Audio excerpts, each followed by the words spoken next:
தித்திக்கும் திங்கள் அழகு தமிழ் கவிதை கழகத்தின் காலை வணக்கம் உங்கள் அனைவருக்கும். உறவுகளே, ஒரு பதிவால் நம் மனம் பதுமை பெறும், சமநிலை பெறும், புதுமை பெறும், புது ஆக்கத்திற்கு வழிவகை செய்துவிடும் என்றால்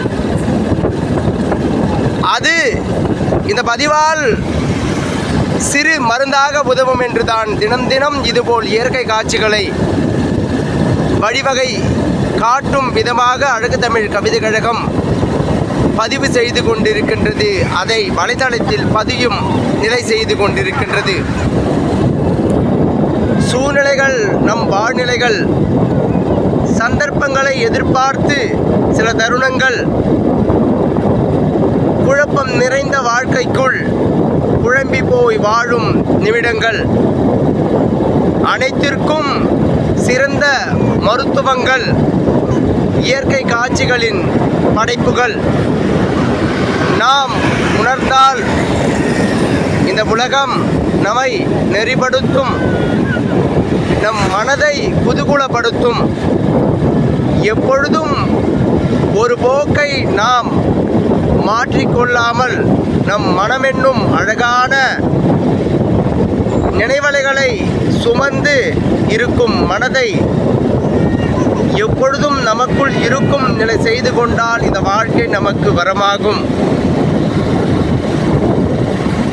இறந்த நிமிடங்களை நினைத்து வருத்தங்களை கொள்வதை விட நமக்காக காத்திருக்கும் நிமிடங்களில் நாம் என்ன செய்து போகின்றோம் என்பதற்கு அக்கறை காட்டி வாழ்க்கையில் எப்படியும் வாழ்ந்துவிட வேண்டும், வாழ்ந்த அடையாளத்தை நிலைநாட்டிவிட வேண்டும் என உங்களுக்குள் மனப்பான்மை தோன்றிவிட்டால் இந்த உலகத்தில் வெற்றி தோல்விகளை கடந்து ஒரு வாழ்க்கை வாழ்ந்துவிடலாம். என் உறவுகளே, நிலையான மனம் வேண்டும், அது நிரந்தரமாக நமக்குள் இருக்க வேண்டும். எப்பொழுதும் நாம் ஆரோக்கியமாக இருக்க வேண்டும், சுறுசுறுப்புக்கு பஞ்சமில்லா நிலை வேண்டும்.